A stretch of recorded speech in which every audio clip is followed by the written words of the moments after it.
नमो भगवते वासुदेवाय। ओम नमो भगवते वासुदेवाय।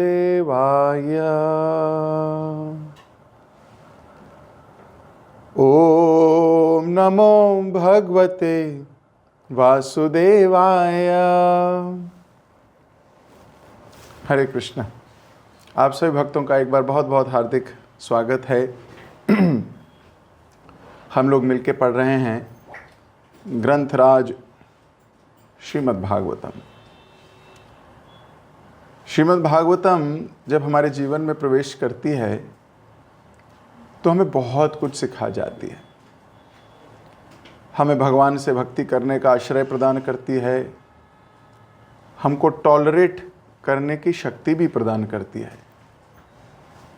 अगर सही ढंग से इसका श्रवण किया जाए तो सब कुछ सहने का बल देती है, मुस्कुराते रहने का बल देती है, परिस्थितियों को शास्त्रिक दृष्टिकोण से देखने का बल देती है, परिस्थितियों को बहुत संजीदगी से पास से निकल जाने का भी बल देती है, दिमाग ना लगाने का बल भी देती है और सही जगह पे दिमाग लगाने का भी बल देती है। तो ऐसी श्रीमद् भागवतम का आज हम श्रवण या पठन करेंगे। चौथा स्कंद हम लोग मिलके पढ़ रहे थे और 30वां अध्याय जिसका शीर्षक था प्रचेताओं के कार्यकलाप। तो हमने 2 श्लोक पढ़े थे जिसमें पूछा जा रहा है, विदुर जी पूछ रहे हैं मैत्रेय मुनि से कि मुझे प्राचीन बहरी के पुत्रों के विषय में बतलाओ। तो आपने पहले कुछ कहा था 4-5 चैप्टर पहले, और ऐसा कुछ बताया था कि शिवजी ने कोई गीत दिया है जिससे भगवान को उन्होंने प्रसन्न किया है। तो ऐसा कैसे हुआ, जरा इसके विषय में बताइए। इनको मिला क्या भगवान का वो नाम लेने से, वो भी बताइए। इस जीवन में क्या मिला और इस जीवन के अंत में क्या मिला, वो भी बताइए। तो बड़े प्रश्न पूछ रहे हैं ऐसा जो हम सबके कल्याणकारी है। तो मैत्रेय मुनि अभी प्रचेतास के बारे में कुछ कहेंगे। तो ये जो प्रश्न पूछना है ना, ये प्रश्न पूछने चाहिए ताकि हमें वो चीज़ मिले जो हमारे पास है नहीं। इंसान सुनता वो है जो उसे नहीं पता, और बोलता वो है जो उसे पता है। इसलिए सुनना ज़्यादा चाहिए, क्योंकि अगर सुनोगे तो वो पता लगेगा जो आपको नहीं पता। तो किस प्रकार इतनी सी बात भी जो कई घंटे पहले कही होगी, जो कथा कई घंटे पहले सुना के जा चुके, रुद्र गीता भी हो चुकी भाई, रुद्र गीत भी समझा चुके, सब कुछ सिखा चुके, लेकिन उसमें से भी एक प्रश्न निकाल लिया है और उस प्रश्न का जवाब दे रहे हैं मैत्रेय मुनि। मैं आप सबकी स्क्रीन पे दिखाता हूं ताकि सब हम लोग मिलके पढ़ें इसको। मैत्रेय उवाच। मैत्रेय ऋषि ने कहा, राजा प्राचीन बहरी के पुत्र प्रचेताओं ने अपने पिता की आज्ञा का पालन करने के लिए समुद्र जल के भीतर कठिन तपस्या की। भगवान शिव द्वारा प्रदत्त मंत्र का बारंबार उच्चारण करके वे भगवान विष्णु को प्रसन्न करने में समर्थ हुए। तात्पर्य जगत गुरु श्रील प्रभुपाद जी के द्वारा जगत गुरु श्रील प्रभुपाद की जाए। कोई चाहे तो भगवान से प्रत्यक्ष रूप से प्रार्थना कर सकता है, किंतु यदि वह शिवजी तथा ब्रह्मा जी जैसे महान भक्तों द्वारा की गई प्रार्थनाओं को दोहराता है या महापुरुषों के पद चिन्हों का अनुसरण करता है तो वह सफलतापूर्वक भगवान को प्रसन्न कर सकता है। उदाहरणार्थ हम कभी कभी ब्रह्म संहिता के निम्नलिखित मंत्र का जप करते हैं चिंतामणि प्रकृत सद्म सुकल्प वृक्षा लक्षाव्रतेषु सुरभिरभिपालयन्तम् लक्ष्मी सहस्रशत संभ्रम सेव्यमानम् गोविंदमादि पुरुषम तमहम भजामि। मैं आदि भगवान प्रथम प्रजापति गोविंद की पूजा करता हूँ, जो चिंतामणि से बने तथा लाखों कल्प वृक्षों से घरे आवासों में गायों का पालन करते हैं तथा समस्त इच्छाओं को प्रदान करने वाले हैं। लाखों लक्ष्मियां अथवा गोपियां बड़े ही आदर तथा प्रेम से सदैव उनकी सेवा करती रहती हैं। क्योंकि ये प्रार्थना ब्रह्मा जी द्वारा की गई थी, अतः हम इसे गाकर उनका अनुसरण करते हैं। भगवान को प्रसन्न करने का यही सुगम उपाय है। शुद्ध भक्त कभी परमेश्वर के पास सीधे पहुंचने का प्रयास नहीं करता। भगवान के पास जाने की सबसे महत्वपूर्ण विधि है भक्तों की शिष्य परंपरा द्वारा जाना। इस तरह शिव द्वारा की गई भगवान की प्रार्थनाएं प्रेषिताओं ने दोहराई और वे परमेश्वर को प्रसन्न करने में सफल हुए। यहां पूर्ण पुरुषोत्तम भगवान को पुरंजन कहा गया है। मध्वाचार्य के अनुसार जीव को पुरंजन कहा जाता है क्योंकि वह इस भौतिक जगत का वासी हो गया है और प्रकृति के त्रिगुणों के कारण उसे इस जगत में रहना पड़ता है। इस भौतिक जगत की सृष्टि भगवान द्वारा की जाती है और वे इसमें भी प्रविष्ट होते हैं। भगवान जीव के हृदय के बाहर तथा परमाणु के भीतर प्रवेश करते हैं। इसलिए भगवान तथा जीव दोनों ही पुरंजन कहलाते हैं। एक पुरंजन जीव परम पुरंजन के अधीन है, अतः अधीनस्थ पुरंजन का कर्तव्य है कि वह परम पुरंजन को तुष्ट रखे। यही भक्ति है। रुद्र या शिव ही वैष्णव संप्रदाय के, जिसे रुद्र संप्रदाय कहते हैं, मूल आचार्य हैं।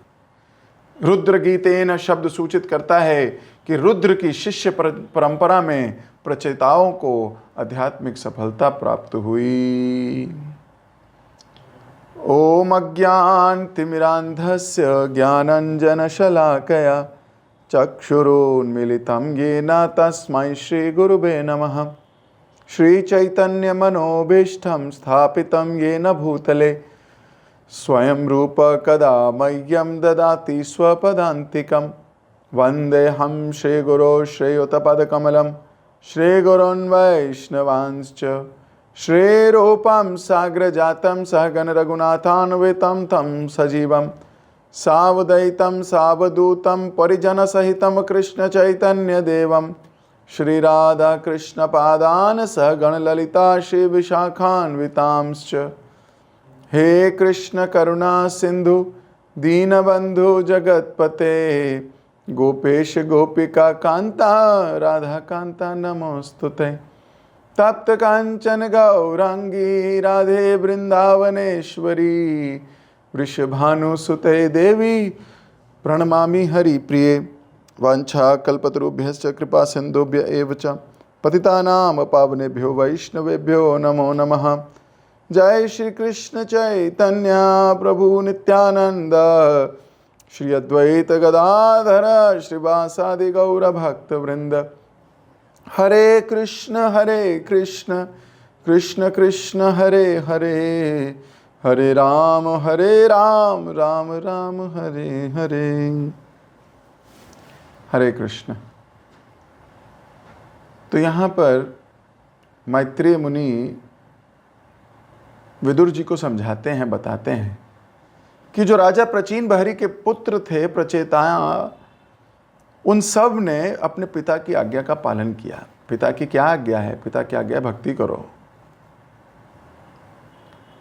पिता की आज्ञा है जाके भगवान को प्रसन्न करो, तपस्या करो जाके।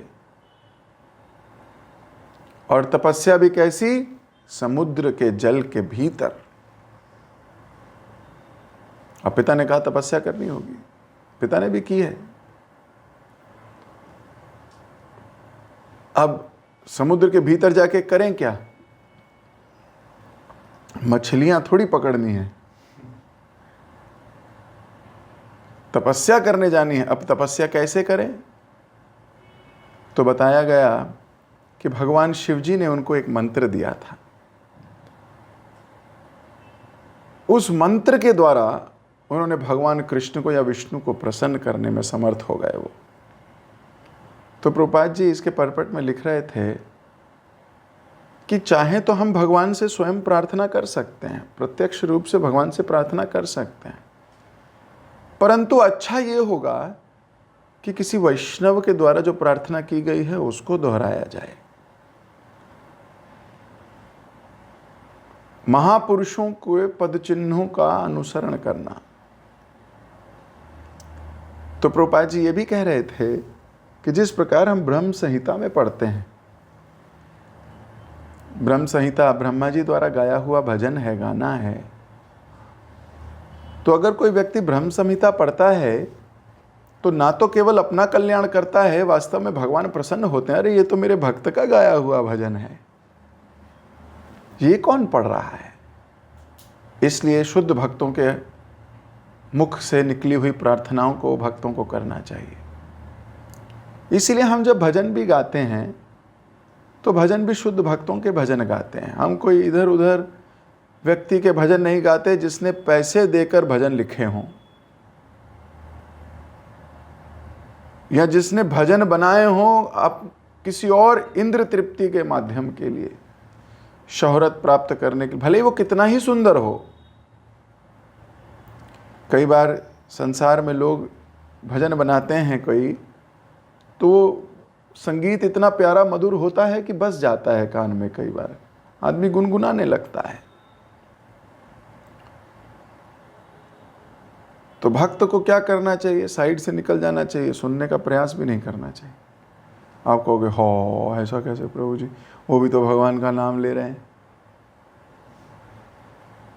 वो भी तो भगवान का नाम है।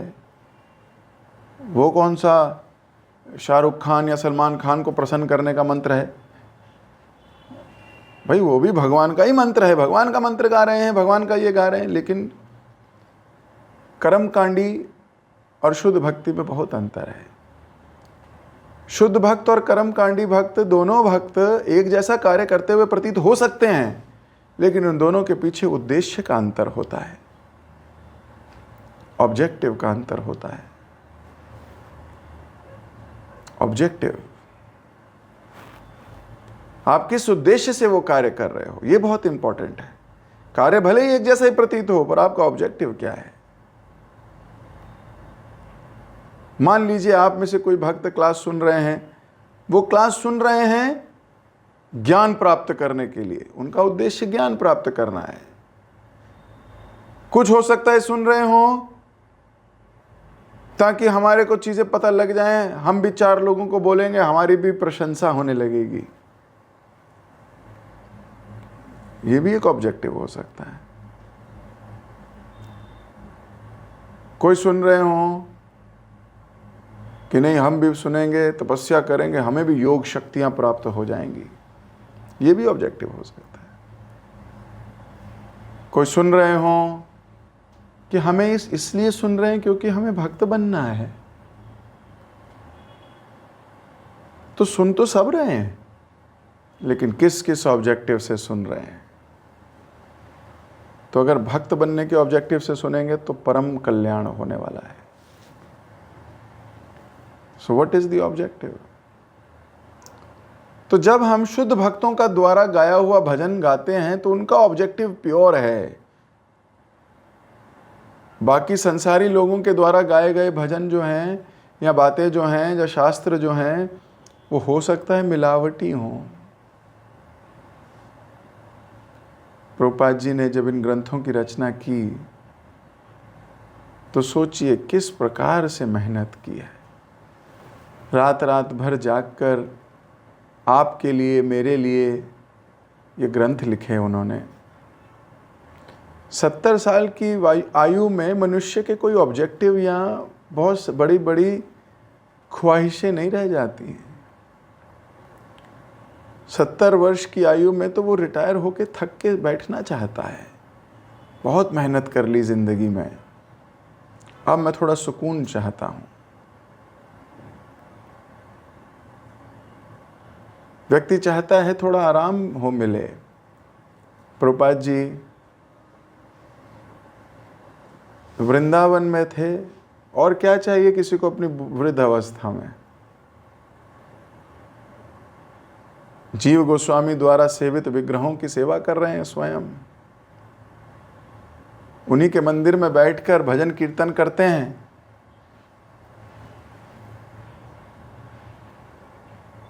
एकदम आनंद भरा जीवन हो सकता था ये। सिंपल, ना कुछ करना है ज़्यादा, शास्त्र पढ़ो, ध्यान करो, जप करो, गिरिराज जी की शिला के 4 बार परिक्रमा करो, प्रसाद पाओ, आराम से सो जाओ, और ऐसे करते करते प्राण त्यागो वृंदावन में, तो हो गया भाई, जीवन सफल हो गया। वृंदावन छोड़ के अमेरिका चले गए, और वहाँ जाकर भक्ति प्रचार में जुट गए। किस लिए? ताकि आपको और मेरे को भागवतम मिल सके। अब उन्होंने बनाई, फिर अपने भक्तों को प्रेरणा दी कि केवल बनाई नहीं है, जाओ बांटो जाके। और भक्त देखिए कितने सुंदर हैं, सारे लग गए बांटने के लिए, प्रभुपाद जी की आज्ञा का पालन करते हुए। क्योंकि वो उनके गुरु हैं, अपने गुरु की तो आज्ञा मानेंगे। किसी ने यह नहीं कहा प्रभुपाद जी अपनी किताब क्यों बांटते हो, आपके गुरुदेव ने भी तो बनाई थी किताब, वो वाली बांटो।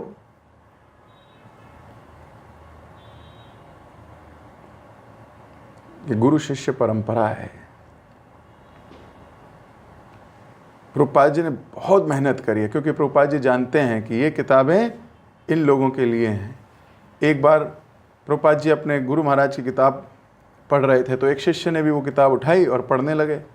अब पढ़ने लगे तो 5 मिनट बाद दिमाग फ्यूज उड़ गया, और प्रभुपाद जी के आके बोलते हैं, प्रभुपाद जी ये समझ नहीं आ रही, ये क्या लिखा भक्ति सिद्धांत सरस्वती ठाकुर महाराज ने। तो प्रभुपाद जी उनको देख के मुस्कुराते हुए बोलते हैं कि तुम ये किताब क्यों पढ़ते हो, तुम्हें मेरी किताब पढ़नी है। तो वो देखने लगा, हैं? बोले हाँ। बोले तुम जैसों के लिए मैंने लिखी है, मुझ जैसों के लिए मेरे गुरु महाराज ने लिखी है। उन्होंने मेरे लिए लिखी है, पर मैं चाहता हूं कि तुम लोगों को और सिंपल करके दूं, तुम मेरी किताब पढ़ो। क्यों? तुम्हें समझ में वही आएगी। प्रभुपाद जी ने इतना सरल करके दिया है, ऐसे ऐसे एग्जाम्पल्स दिए हैं अपने ग्रंथों में, ऐसे ऐसे उदाहरण दिए हैं। बड़े बड़ी चीज़ें जो गटकी नहीं जाती, वो प्रभुपाद जी की कृपा से सरलता से मैगी नूडल सुप करके अंदर चली जाती है।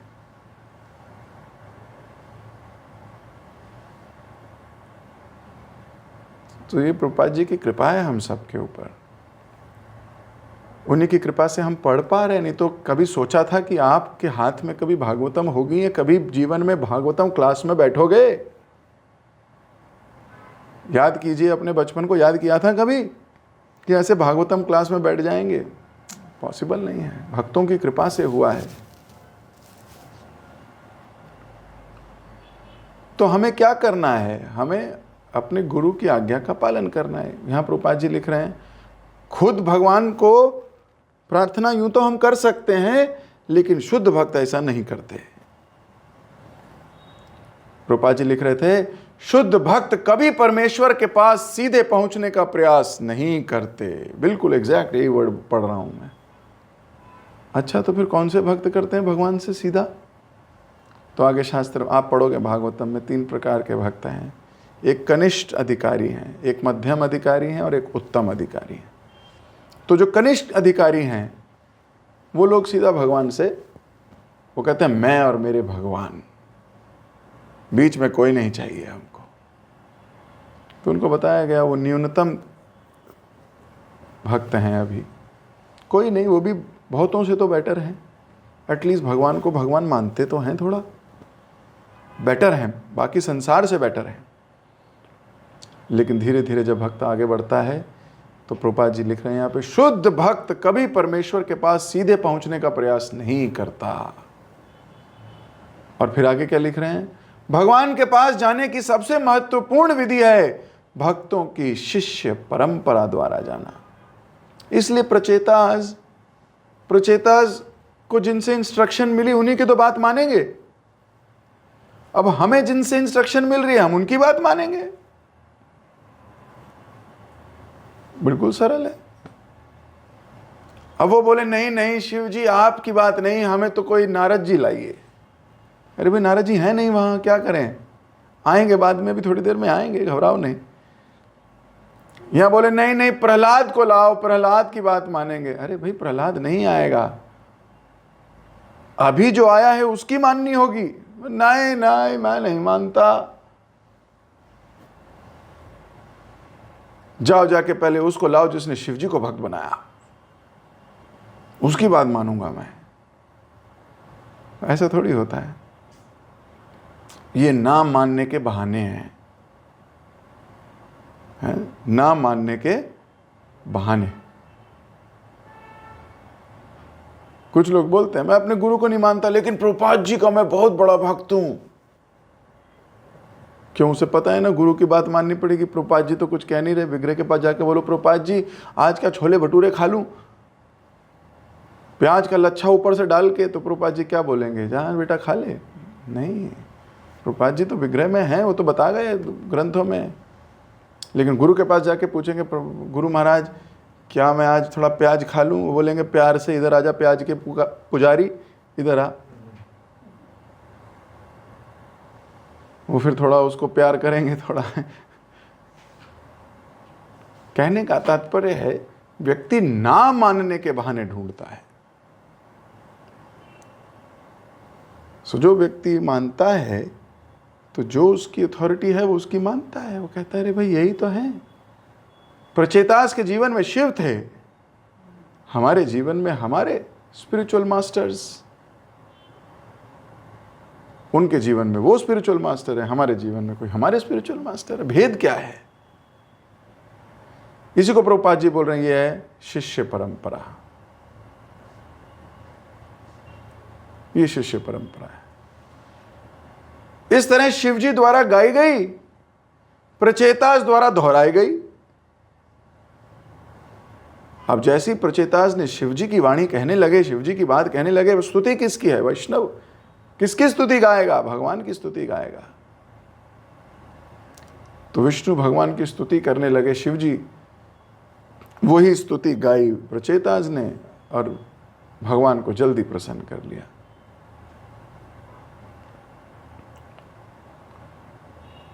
अब भगवान शिष्य परंपरा से प्रसन्न हुए। भगवान मंत्र से प्रसन्न नहीं होते, समझिए इस बात को। भगवान इस बात से प्रसन्न होते हैं ये मान रहा है। कलह का युग है, कहां मानता है कोई? अरे हम तो अपने मन की भी नहीं मानते, क्योंकि मन भी 4-5 मिनट में बदल जाता है। हमारे शास्त्र बताते हैं मन का कार्य है संकल्प और विकल्प। पहले कोई संकल्प करता है मैं ये करूंगा, मुझे ये वाली चीज चाहिए, फिर जब वो मिल जाती है वो सोचता है यार शायद वो वाली बेटर थी, दूसरे वाली ले लेता ना, वो ज्यादा अच्छी लग रही थी।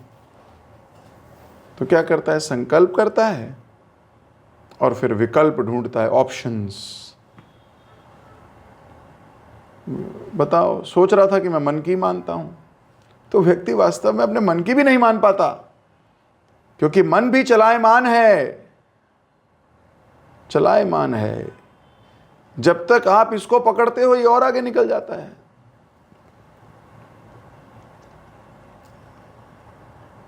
सो इसलिए हमें अपने को अधीन करना पड़ता है। और इतने सारे भजन गाए हमारे आचार्यों ने, हमें वो गाने चाहिए, उसमें बिल्कुल एकदम सटीक अक्षर लिखे हैं। स्वाधीन नहीं रे काया, भक्ति विनोद ठाकुर लिखते हैं, गोपीनाथ मम निवेदन सुनो, ना जानी भक्ति जड़मती हो गई, मेरे को भक्ति नहीं आती। उसमें लिखते हैं कि हे भगवान, मेरी तो काया भी स्वाधीन नहीं है, ये शरीर भी मेरे अधीन नहीं है। मैं सोचता था कि मेरे अधीन है। गोपीनाथ मम निवेदन सुनो, मेरा निवेदन सुनो गोपीनाथ।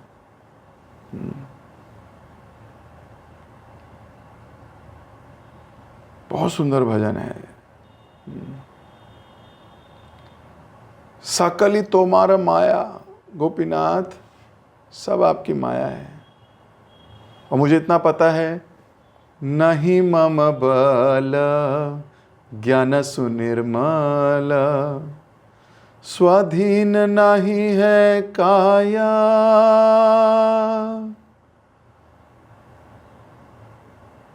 सब आपकी माया है, मेरे में बल नहीं है कुछ भी। और आदमी सोचता मेरे में तो बहुत बल है। हमारे शास्त्रों में जो हमारे आचार्यों ने भजन लिखे, बहुत पावरफुल भजन है। बोलते हैं, गोपीनाथ केमोने साहिब मोरे, मुझे सुधारोगे कैसे?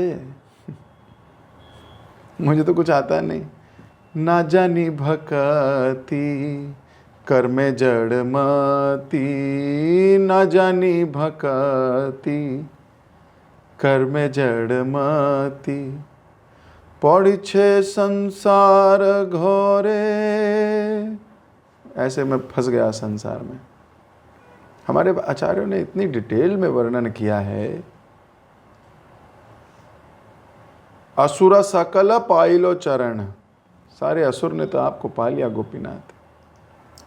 तो हमें अगर विचार करें तो हमें शुद्ध भक्तों के द्वारा बताई गई बातों को मानना चाहिए। हर एक की बात नहीं माननी चाहिए। हम तो क्या करते हैं, इन्फ्लुएंस हो जाते हैं। संसार में इसने कुछ कहा, मान ली उसकी बात, उसने कुछ कहा, मान ली उसकी बात। पर क्या हम इतने कमजोर हैं? और फिर बोलते हैं, अरे ये भी तो कृष्ण की ही बात हो रही है, क्या तुम ही कृष्ण कृष्ण करते हो? क्या बाकी संसार के लोग नहीं कर सकते क्या? तो ऐसे मूर्ख पद विचार को त्याग देना चाहिए। बिना महत्पाद रजोभिषेकम, 5वें स्कंद में आएगा ये, जब रघुगुणा की कथा सुनाएंगे हम आपको। तो कहा गया कि बिना भक्त के आश्रित हुए आप नहीं कर पाओगे भक्ति। आप सोचते हो आप जप कर लोगे, आप क्योंकि आप जप कर रहे हो भक्ति हो जाएगी आपकी। आप सोच रहे हो कि आप शास्त्र पढ़ के शास्त्रों का निचोड़ निकाल लोगे, हो जाएगी भक्ति। नहीं हो पाएगी, नहीं हो पाए। बिना आश्रय लिए, ये शास्त्र झूठे नहीं हैं। और ये शास्त्र दूसरों को इंप्रेस करने के लिए भी नहीं है। ये शास्त्र स्वयं भक्त बनने के लिए, स्वयं उनको मानने के लिए है कि मैं जब तक आश्रित नहीं होऊंगा ये शास्त्र फलित नहीं होंगे। इसलिए हमें महाजनों ये न सकतान पंथा, महाजनों की बात को मानना चाहिए, उनके बताए हुए रास्ते पर चलना चाहिए। अपनी आदतों से मजबूर व्यक्ति मिस कर जाएगा ये संसार। प्रचेताओं ने अपने पिता की आज्ञा का पालन किया और समुद्र में कठोर तपस्या करने के लिए निकल गए। आप में से कितने लोग जाओगे बताओ? कल की जूम क्लास समुद्र के नीचे से होगी। ठीक है प्रभु जी, सी यू, यू गो। हम तो क्लास में घर में से ही आएंगे। क्या होगा? कुछ नहीं होगा। सच्ची बात है। हम इतनी तपस्या करने के लिए तैयार नहीं है। अरे सुबह उठने को तैयार नहीं है, जप करने को तैयार नहीं है। इस शरीर का क्या यूज है आपके?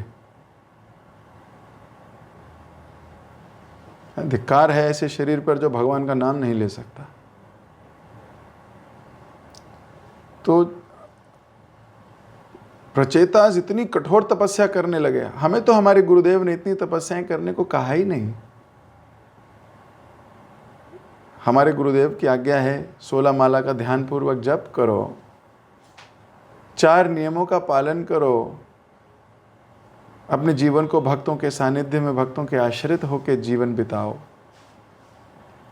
जो कृष्ण के अनुकूल हैं उनको स्वीकार करो, और जो प्रतिकूल है उसका तिरस्कार करो, त्यागो नहीं, लात मार के निकालो उसको बाहर। ऐसे नहीं प्यार से उसको रहना, आप देखिए, हे मेरी बुरी आदत, प्लीज तुम चली जाओ, देखो चली जाओ ना, ऐसे नहीं, लात मार के निकालो उसको। पर हम अपने पे कठोर होते ही नहीं, पैम्पर करते हैं अपने आप को।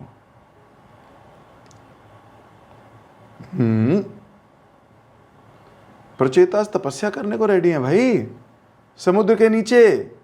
तो क्या हम अपने गुरु महाराज की ये बातें नहीं सुन सकते, प्रभुपाद जी की बातें नहीं मान सकते? एकादशी व्रत का पालन करो, एकादशी पे 25 माला करो कम से कम, एकादशी पे बैठ के भक्तों के समूह में भजन गाओ।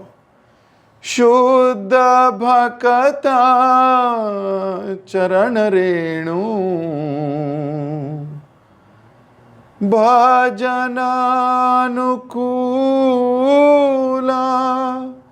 एकादशी के दिन भी यही भजन गाओ कि भक्तों के चरण में बैठ के मैं भक्ति करूं। शुद्ध भक्त चरण रेणु भजन अनुकूला।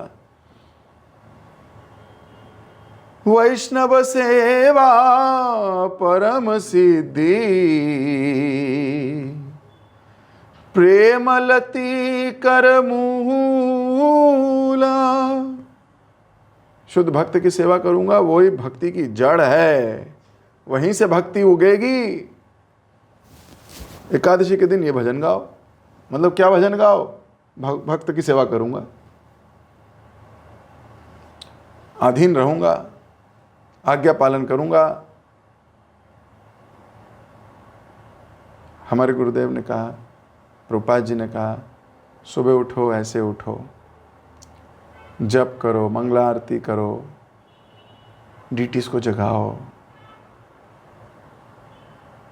उनको प्रणाम करो बारंबार, जप करो, हेयरिंग करो, श्रवण करो, गुरु पूजा करो।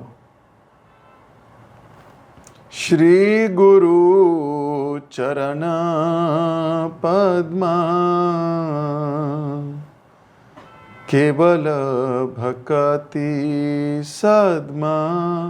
अब इसमें मंगला आरती में क्या गाया? संसार दावा नल नील लोका त्राणाय कारुण्य घना घनत्वं प्रपतस्य कल्याण गुणाणवस्य वंदे गुरु श्री चरणारविंदम। सुबह उठ के भगवान को देखो,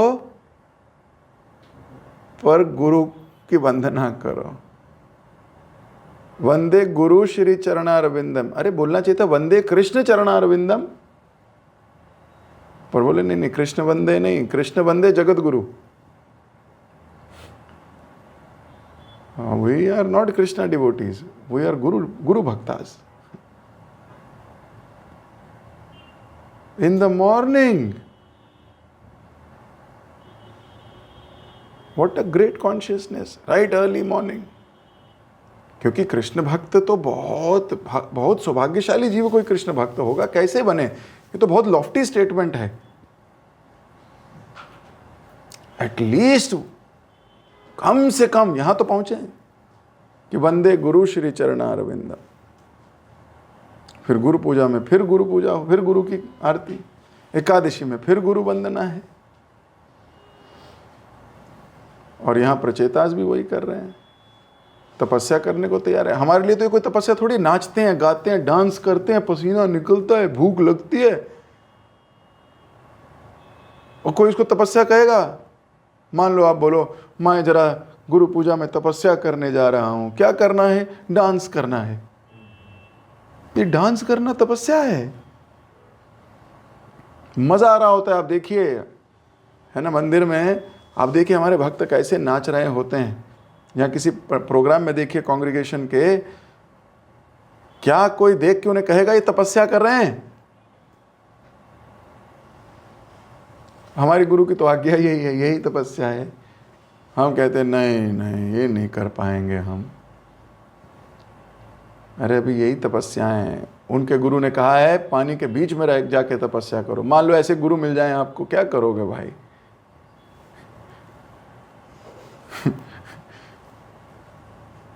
मान लो हमारे गुरु की आज्ञा यही रही होती।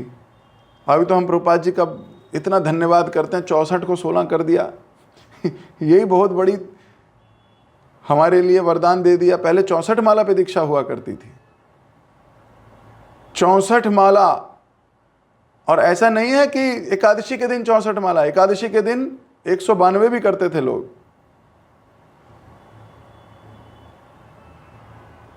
तो नॉर्मल दिनों में 64 और एकादशी के दिन 192 करनी है। कितने लोग रेडी हो दीक्षा के लिए? वह मुस्कुरा दो बस। अब और क्या ही करें प्रभु जी, हम इसी को समझ लो हमारी ना। अब मुंह से क्या ही बताएं आपको। हमें ही हमारे गुरुदेव बोलते हैं कि गोविंद मोहन कल से तुम्हें 64 माला करनी है हर रोज। क्या हाल होगा गुरुदेव?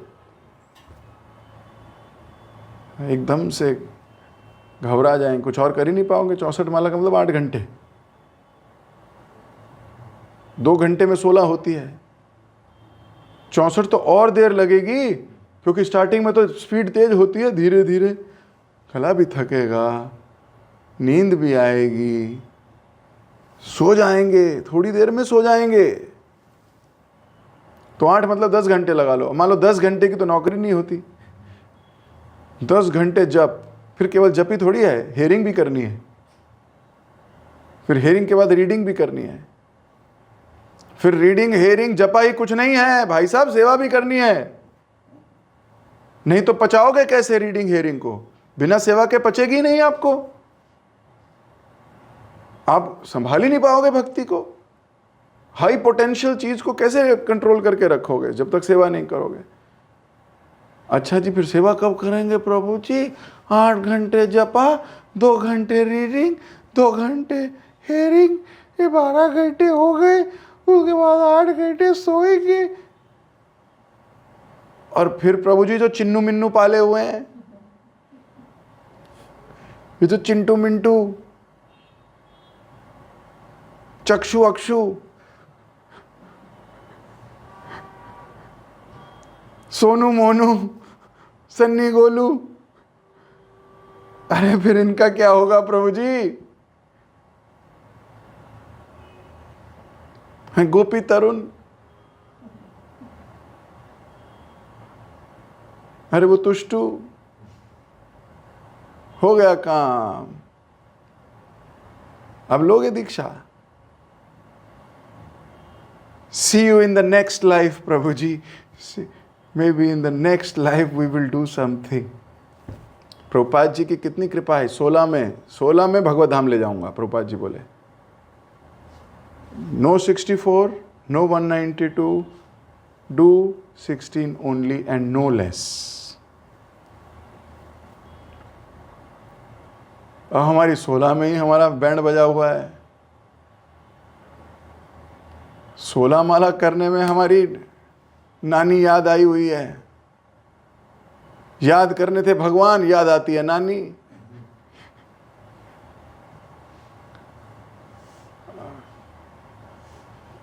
सोचो जरा कितनी कृपा हुई है हमारे ऊपर। भयंकर कृपा हुई है हमारे ऊपर, भयंकर कृपा हुई है हमारे ऊपर। Only 16 rounds and go back to godhead. पर हम ये 16 माला की तपस्या भी नहीं कर पाते।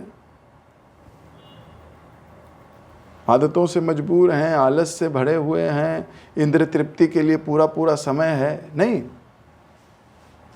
और जो 16 करते हैं उनकी कैसे 16 होती है? एक भक्त मुझे परसों बता रहे थे, प्रभु जी मेरी आजकल 40 मिनट में 16 माला हो रही है। मैंने कहा इधर आइए आप, 40 मिनट में आपकी 16 माला हो रही है, तरकीब बताइए। मैं कहा कहीं एच एच एच के एच एच एच तो नहीं कर रहे हो तुम, है ना, शॉर्ट फॉर्म। सोच 40 मिनट में 16 माला कैसे हो सकते। बुरा मत मानिए, वो भक्त क्लास सुन ही रहे होंगे, पर क्षमा चाहता हूँ। मैं वैसे नाम नहीं लेता कभी, पर उदाहरण ज़रूर लेता हूँ किसी ना किसी का, ताकि समझा सकूँ बाकी लोगों को। बुरा मत मानिएगा। उद्देश्य आपको एक्सपोज करना नहीं है। उद्देश्य ये है कि अगर हम आपकी गलती से अगर सीख सकें बिना नाम ली, तो हम क्यों नहीं सीखेंगे। आप तो बहुत अच्छा पुण्य का काम कर गए। 40 मिनट में तो हमारी 5 माला 6 माला हो जाए, बहुत बल्ले बल्ले हो जाती है।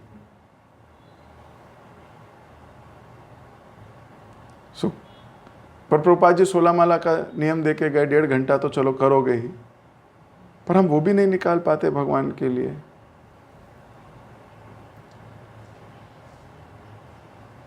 और वहां कठिन तपस्याएं हो रही हैं, कठिन तपस्याएं की उन्होंने पानी के अंदर बैठ के जप कर रहे हैं। हम तो एसी में बैठ के जप करते हैं या हीटर में बैठ के जप करते हैं। पेट भरा होता है तो जप करते हैं, खाने को सब कुछ मिल रहा है, परिवार की कृपा है, पिताजी परिश्रम कर रहे हैं, दादाजी परिश्रम कर रहे हैं, माताजी परिश्रम कर रही हैं, या हस्बैंड परिश्रम कर रहे हैं, या इतना है कि सर पे छत है, प्रसाद मिलता है समय पे, और तब हमसे जप नहीं होता। और हमारे आचार्यगण 3 दिन में एक बार 1 डोना छाछ पी के 64 माला जप करते थे रोज।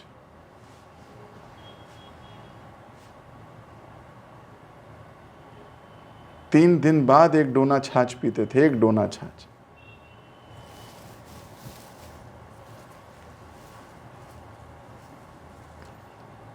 तो कहां, कितनी दूर हैं हम अभी। और जो 16 कर रहे हैं उनकी क्वालिटी कैसी है।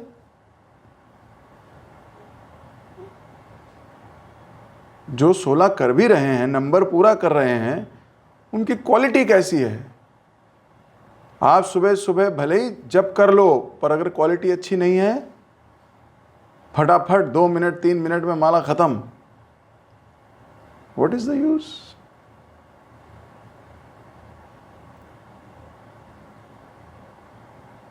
सो हमारी क्वालिटी ऑफ जपा also should be very good. जब भगवान को रिझा ही रहे हो तो यार अच्छे से रिझा लो।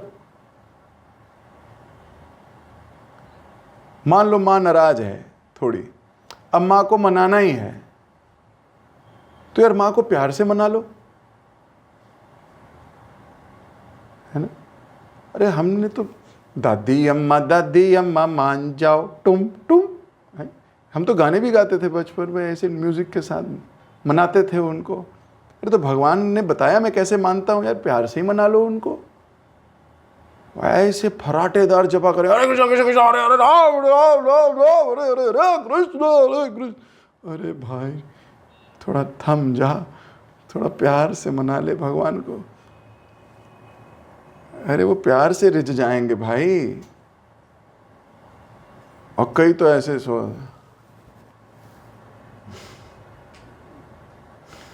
तो कोई पड़ोसी बेचारा जगाएगा भी तो, अरे समाधि में हूँ यार, तुम्हें क्या समझ में नहीं आती तुमको, मैं कर रहा हूँ जब अंदर ही अंदर, तुम क्यों तुम मेरे को ऐसे बोलते। मैं माला कर रहा था, मैं माला मैंने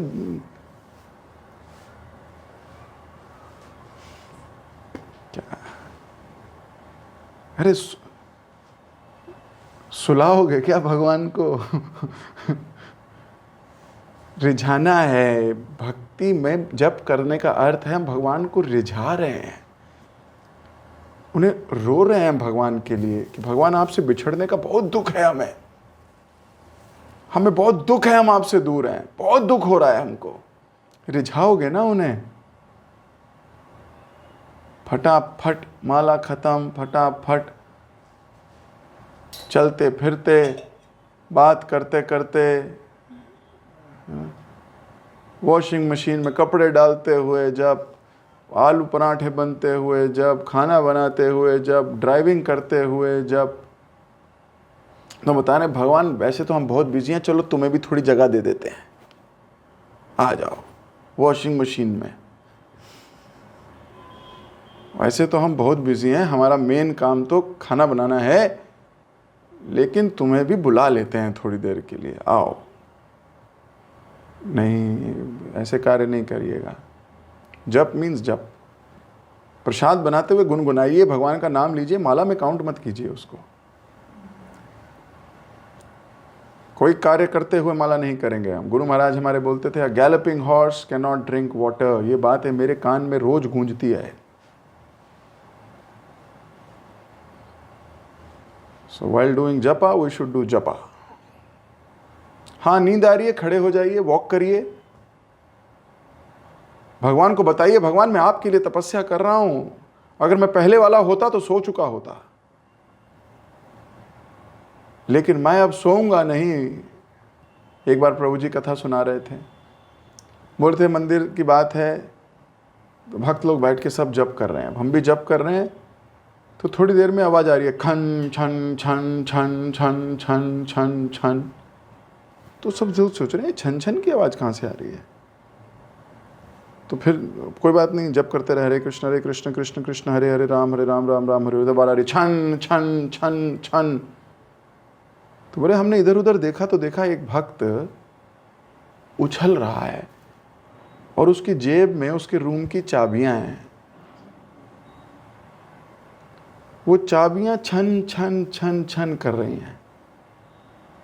तो बाद में पता लगा रात को 12-1 बजे किसी कहीं प्रोग्राम से आया था, सुबह जप में नींद आ रही है, नींद को भगाने के लिए उछल रहा है और जप कर रहा है कि कहीं नींद मुझे सताए नहीं।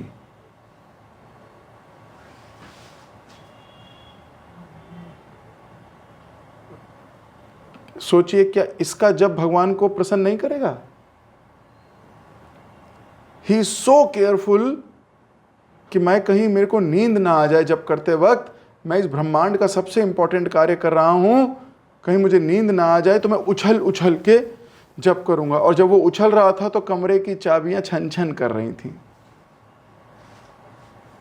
Devotees are struggling to do जपा,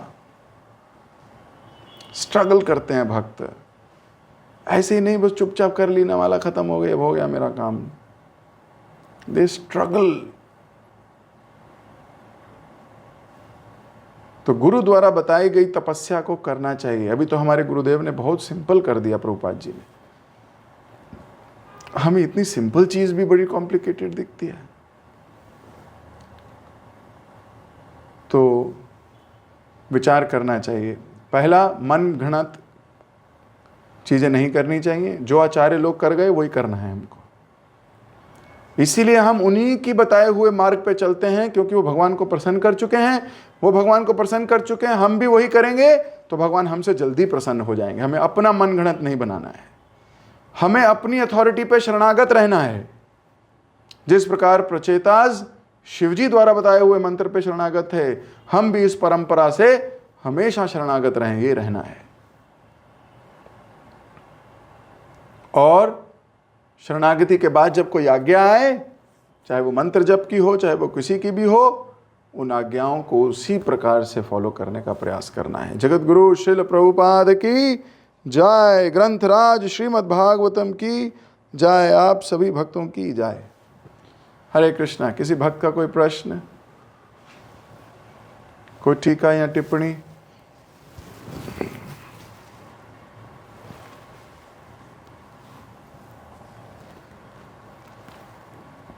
किसी का प्रश्न नहीं है? ओके, हरे कृष्ण।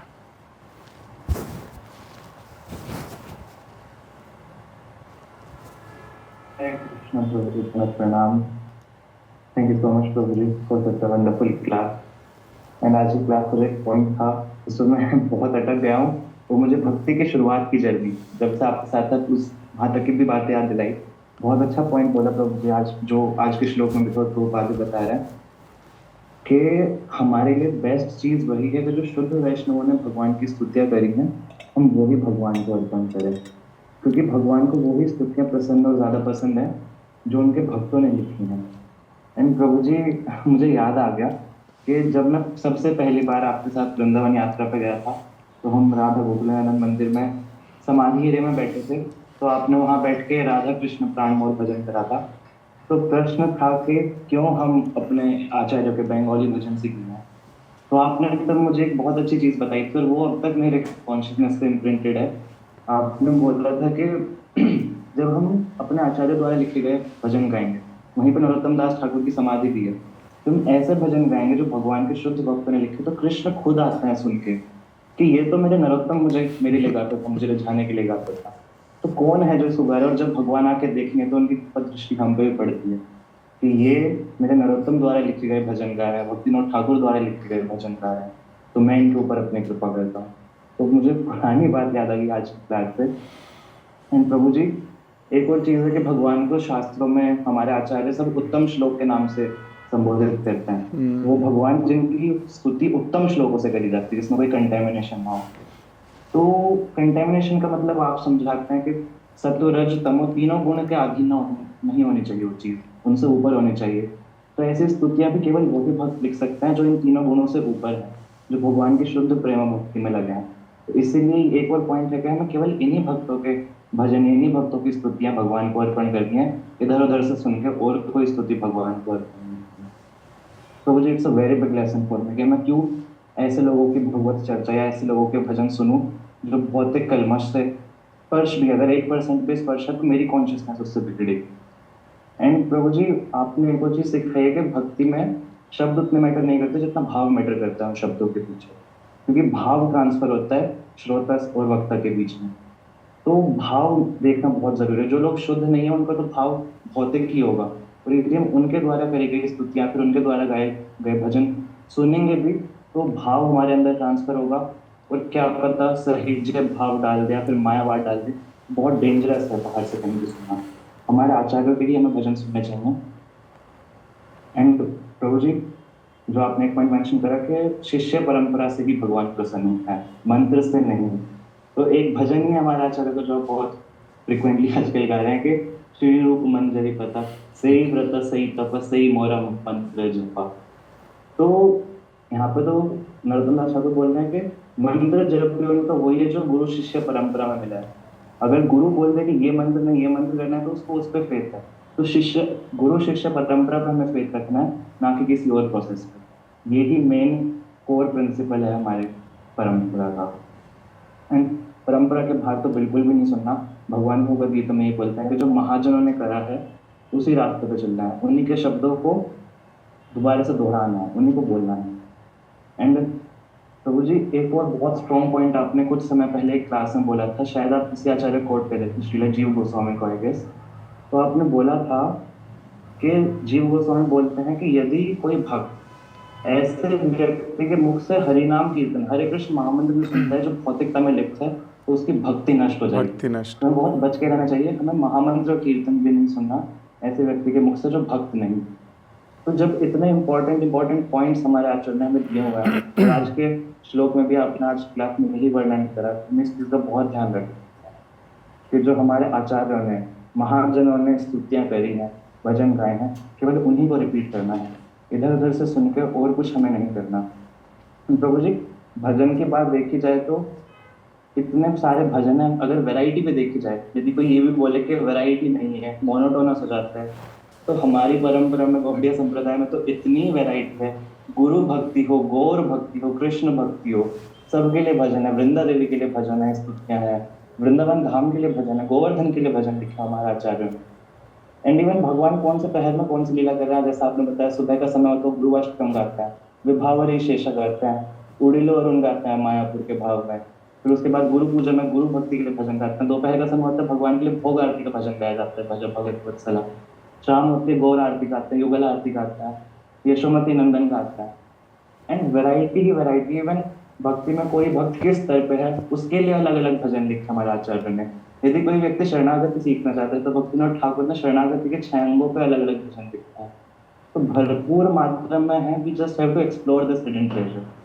है हमारे पास सब कुछ, और इतना है कि यदि हम केवल इन भजनों को पढ़ें तो हमारी पूरी फिलोसफी क्लियर हो जाएगी। हमारे आचार्य ने हमें सब कुछ भजन और स्तुतियों के माध्यम से दिया हुआ है। तो बहुत कृपालु है हमारे आचार्यगण, बहुत कृपालु है श्रील प्रभुपाद, जैसा आपने बताया कि उन्होंने हमारे लिए चीज़ों को बहुत आसान करके दे दिया, तो हमें बस इसका लाभ उठाना है, कृतज्ञता का भाव रखना है, ग्रेटफुलनेस रखनी है, और प्रोसेस जो है गुरु शिष्य परंपरा का उसको करते जाना है, और एक पद आश्रय बहुशाखा श्रद्धा जैसा आप बोलते हैं वो नहीं रखनी। ये बहुशाखा विभाजित रहेगी, जिधर जो अच्छा लगा उधर से वो पिक करा, इधर ये अच्छा लगा उधर से वो पिक करा, तो शुद्धता का प्रोसेस नहीं आ पाएगा, क्योंकि एक प्रोसेस में लगने के बाद अच्छी चीजें भी आती हैं, बुरी चीजें भी आती हैं, जो हमें तपा के शुद्ध करती हैं। तो ऑस्टेरिटी का जो प्रोसेस है, शुद्ध करने का प्रोसेस, वो नहीं हो पाएगा, इसलिए हम इधर उधर भागें। तो मैं एक पद आश्रय अलाइन रहना है, शरणागति एक ही तरफ रखनी है, एक निष्ठ भक्त बनना है, क्योंकि यदि बहुशाखा विभाजित रही तो फिर कोई नहीं आएगा मैं सागर से बचा। बट यदि श्रील प्रभुपाद को, इस्कॉन को, गौड़ीय परंपरा को शरणागति कर दी, तो फिर प्रभुपाद, फिर हमारे आचार्यगण, फिर हमारे गुरुगण हमारा जिम्मेदारी लेंगे और हमें बचाएंगे अवस्था से। तो जी तपस्या करनी है खुद पर, एंड बहुत सिंपल प्रोसेस है।